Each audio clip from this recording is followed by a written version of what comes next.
नमस्कार, मी जुई आणि तुम्ही बघता आहात जुईज किचन अँड हॅक्स। आज आपण बोंबलाचे भजे बघूया। बॉम्बे डक पकोडा, मस्त असं लुसलुशीत आणि छान टेस्टी असे भजे लागतात। चांगल्या ऑकेजनवर वगैरे करायचे असतात मस्त, आणि बोंबील ताजे ताजे मिळाले तर डेफिनेटली करावे, छान लागतात अगदी। तर आपण बघूया बोंबलाचे भजे कसे करायचे आहेत ते।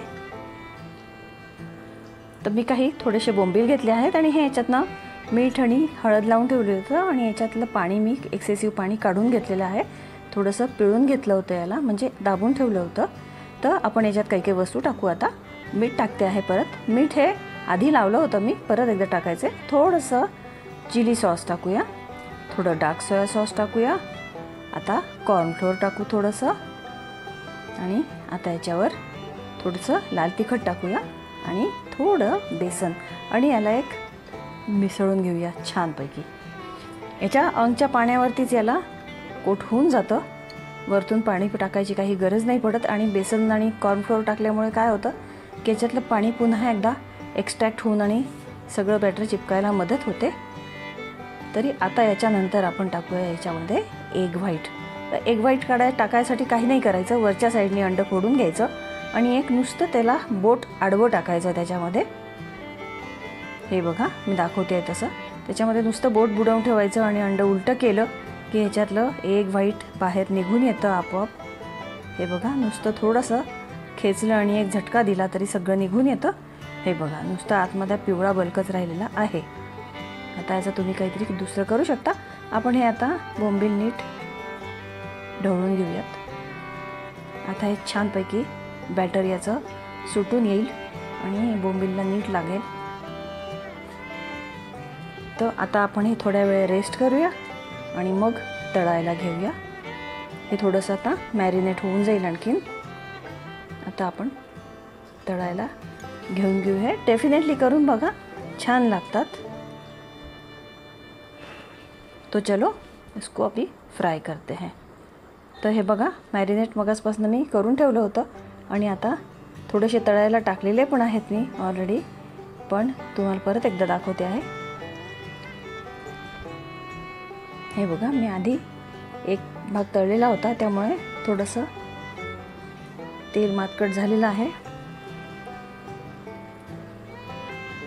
बरं, ह्याच्यात ना आता पाणी सुटतं तळताना, त्यामुळे थोडंसं सांभाळून मी कॅमेरा उचलून घेणार आहे, कारण कॅमेरा जवळ ठेवू शकत नाही। बोंबील पाणी खूप रिलीज करतात। हे ढवळत ठेवायचे आहेत, जरासा स्लोसा धक्का द्यायचा आहे याला, हळूच, फार अगदी इतर वड्याप्रमाणे किंवा भज्याप्रमाणे याला फ्राय करू नये। हे बघा मी कॅमेरा एवढ्यासाठी उचलून घेतला होता की आता ते खूप पाणी सोडायला लागलेले आहेत आणि तडतड तडतड आवाज येतोय त्याच्यातनं सगळीकडे। तुम्ही गॅसवर पण बघू शकता माझ्या की सगळीकडे ते सगळं उडालं आहे। आता हे हलगत काढून घेऊया, आणि नाजूक हाताने काढायचे आहेत हे, कारण मुळातच बोंबील अत्यंत टेंडर आहे। म्हणजे सगळ्या फिशमध्ये जर काही टेंडर असेल तर ते म्हणजे बोंबील।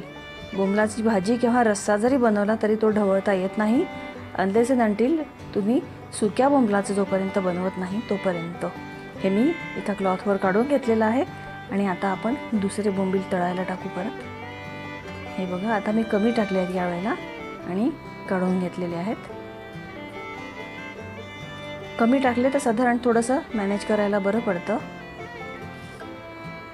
आपण सगळे तळून घेऊया अशा प्रकारे। हे बघा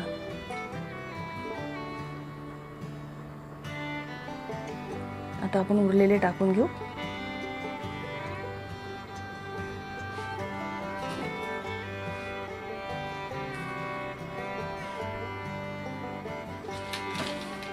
छान तळून घ्यायचे आहेत हे, वरतून तरी ॲटलिस्ट लालसर होऊ द्यायचे आहेत। आणि हे मस्त झाले तयार। चला बसूया गप्पा गोष्टी करत, खाऊन घेऊ, आणि पटापट पटापट हे पोटात चालले जातात। तर त्यामुळे ते पोटात ढकलताना तुम्ही पटापट सबस्क्राईब पण करा। अशाच छान छान रेसिपीज मी घेऊन येईन तुमच्या पर्यंत। तोपर्यंत बाय, नमस्कार।